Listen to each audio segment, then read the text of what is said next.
Fala pessoal do som, graças a Deus eu consegui trazer esse comparativo para vocês. Dessa vez será o Mini System Sony GPX88 com, segundo a marca, essa configuração de alto-falante contra a caixa de som Vox ACA 5500 paredão com, segundo a marca, essa configuração de alto-falante. Que, já indo direto ao assunto, essa é a diferença de recursos entre os dois.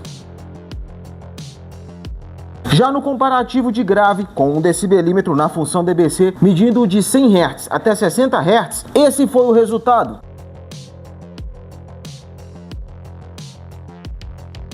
Com vitória para a caixa de som Vox ACA 5500 paredão. Já no comparativo de subgrave, com um decibelímetro na função DBC, medindo de 60 Hz até 20 Hz, esse foi o resultado.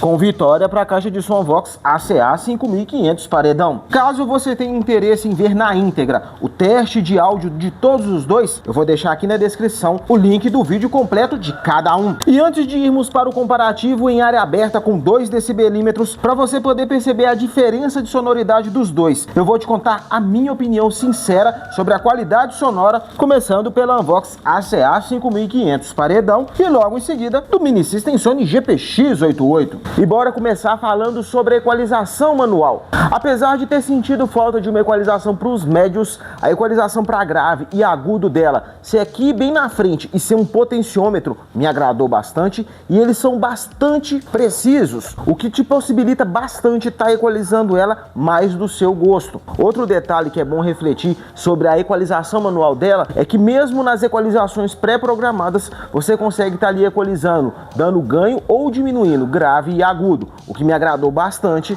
E aí, já aproveitando que eu já falei das equalizações pré-programadas dela, eu gostei das equalizações pré-programadas. Para quem gosta ali mais de grave e subgrave, igual eu, a equalização rock tende a agradar e bastante. Só que ali eu percebi o seguinte: se você vir aqui e colocar a equalização manual do grave no máximo, a equalização rock tende a degradar se ela tiver no último volume. Você sabendo equalizar manualmente a equalização pré-programada rock, ela tende a entregar um grave e um grave gostoso de ouvir. Já para quem gosta mais de médio e agudo, a equalização jazz tende a agradar bastante, pois você percebe que ela dá bastante foco em médio e agudo. Mas aí um detalhe que é curioso é o seguinte: eu gosto de grave e subgrave, mas a equalização pré-programada dela que me agradou mais foi a Classic. Ali eu percebi uma mistura de médio e agudo, grave e subgrave, que conseguiu me agradar mais do que a equalização rock. A equalização rock foca bastante em grave e subgrave, mas ali talvez eu senti um pouco de falta de médio e agudo. E na equalização Classic eu consegui perceber ali o médio e agudo, não com tanto foco quanto o grave e o subgrave, mas ficou ali bacana, ficou quase um equilibrado, mas tendo a privilegiar mais grave e subgrave, que é o que me agrada mais. A equalização rock e a equalização jazz, você percebe nitidamente quando muda uma para outra. A equalização Classic também, algumas outras você também vai perceber uma mudança mais fácil de se perceber, algumas outras nem tanto, mas aí acaba sendo o seguinte: é melhor ter e não precisar do que precisar e não ter. Concorda comigo? Então deixa o like. E aí, resumindo, ela tem uma boa qualidade sonora, você sabendo equalizar ela vai te entregar um potencial tremendo de... Ela tem um grave bem forte, mesmo sendo alto-falante de 10 polegadas, é bom frisar o seguinte: aqui é como se tivéssemos 3 caixas de som com alto-falante de 10 polegadas. Ela tem um grave bem forte, bem presente, você vê ele nitidamente. O subgrave tá lá presente? Tá.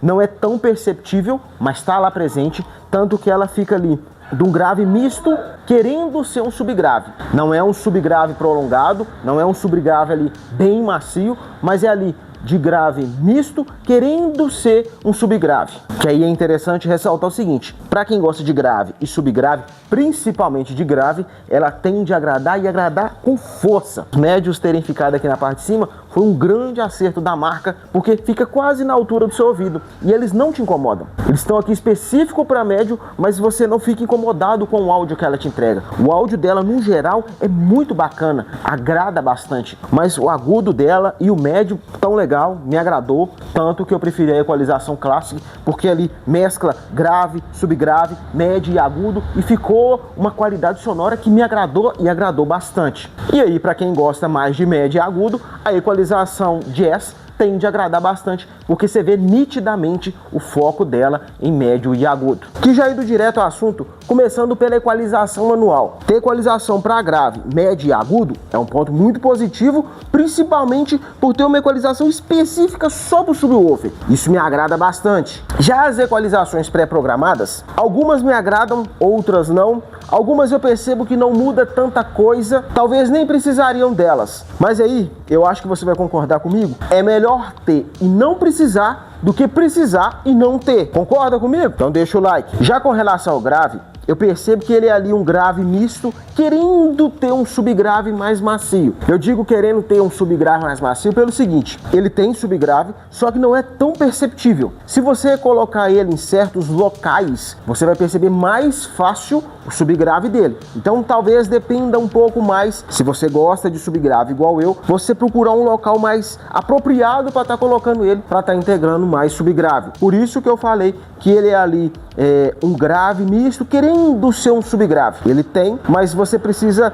de um certo local para poder perceber com mais facilidade. Se você não importa tanto com o subgrave, não vai fazer diferença. Uma coisa que eu percebo muito nele é que ele foca em médio, agudo e grave. O subgrave tá ali, mas basicamente é essa ordem. Então, por ter equalização manual, eu venho aqui, diminuo um pouco do médio, diminuo um pouco do agudo, dou mais foco no grave, nessas 3 equalizações, e no subwoofer eu vou lá e coloco no 10, que é o máximo que entrega de grave e subgrave. E aí eu consigo dosar ele mais no meu gosto. Fica um som perfeito? Não. Mas da forma que eu equalizo ele e no local que eu deixo ele, ele me agrada a qualidade sonora.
E no comparativo em área aberta, vitória para a caixa de som Vox ACA 5500 paredão. Com isso, ela se torna a campeã desse comparativo. Independente do resultado, você vendo os dois tocando a mesma música, com tudo no máximo, nas mesmas condições, alternadamente. Qual te agradou mais? E se com esse vídeo você decidiu que um desses dois será o seu próximo aparelho de som, no caso do Mini System Sony GPX88, você vai encontrar ele com mais facilidade usado no site da EdX ou Facebook. Já a caixa de som Vox ACA 5500 paredão, nesses 3 sites ao qual eu recomendo, você consegue estar adquirindo ela. Mas se por enquanto você ainda não vai trocar de aparelho de som, mas vai comprar alguma coisa em um desses 3 sites, compra pelo meu link que está aqui na descrição. Você não vai pagar nada a mais por isso, e parte do valor do que você está comprando será revertido aqui para o canal, para poder me ajudar a trazer outros aparelhos de som, para a gente poder fazer esses comparativos. Te agradeço demais por essa ajuda. Dito isso, para encerrar o vídeo, eu vou te contar qual dos dois eu prefiro e o porquê. No quesito áudio,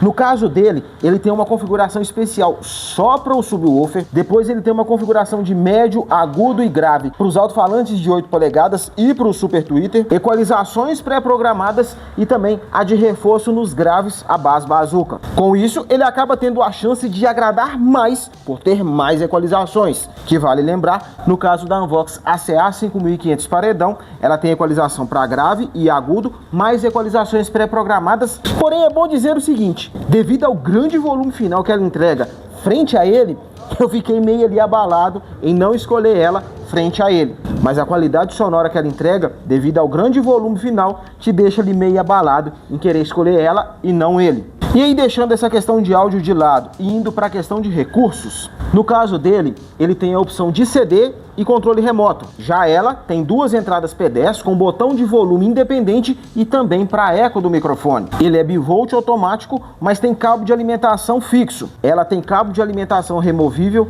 não é bivolt automático, mas tem fusível de segurança. Ele tem duas entradas de áudio RCA, enquanto ela tem uma entrada de áudio e uma saída de áudio RCA. Já no quesito transporte, apesar dela ter esse tamanhão todo, por ela ter alça de transporte, rodinha e ser apenas uma unidade, no meu ponto de vista, ela é mais fácil de transportar do que ele. Já no caso dele, são 2, 4, 5 unidades para poder estar transportando, o que no meu ponto de vista dificulta o transporte. Nisso, vale lembrar o seguinte, todos os dois são personalizados. No caso dela, eu coloquei essa fita refletível que é de roda de moto.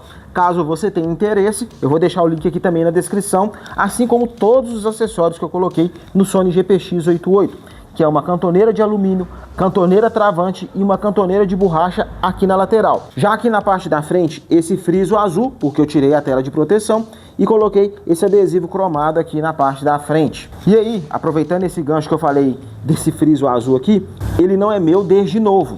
Quando eu já peguei ele já não tinha mais tela de proteção.